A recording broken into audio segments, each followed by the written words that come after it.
Israël annonce depuis longtemps son intention de lancer une offensive terrestre à Rafah. Eh bien, ce lundi, l'armée israélienne a demandé à quelques 100 000 civils d'évacuer la ville. Ils doivent rejoindre une zone qui est décrite comme humanitaire. Les explications d'Éric Destiné, images montées par Julie Rans. L'énervement, palpable, dans les quartiers situés à l'est de la ville de Rafah. Certains entassent ce qui leur reste sur des véhicules, d'autres replient leurs tentes.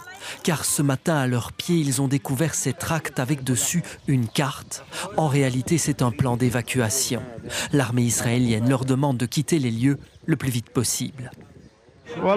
Vraiment, on ne sait pas où on va aller. On a été déplacés depuis la ville de Gaza. Aujourd'hui, on ne sait pas où on va. Ils nous disent de partir, mais vers où doit-on partir ? Voici la carte communiquée par l'armée israélienne. Sur le front de mer, en blanc, la zone dite humanitaire qui doit être élargie.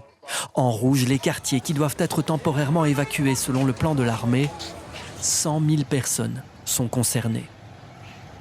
Conformément à la décision du gouvernement, une évaluation continue de la situation guidera le mouvement progressif des civils des zones spécifiées de l'est de Rafah vers la zone humanitaire. Les appels à un déplacement temporaire vers la zone humanitaire seront relayés par le biais de dépliants, de SMS, d'appels téléphoniques et de diffusion dans les médias en arabe.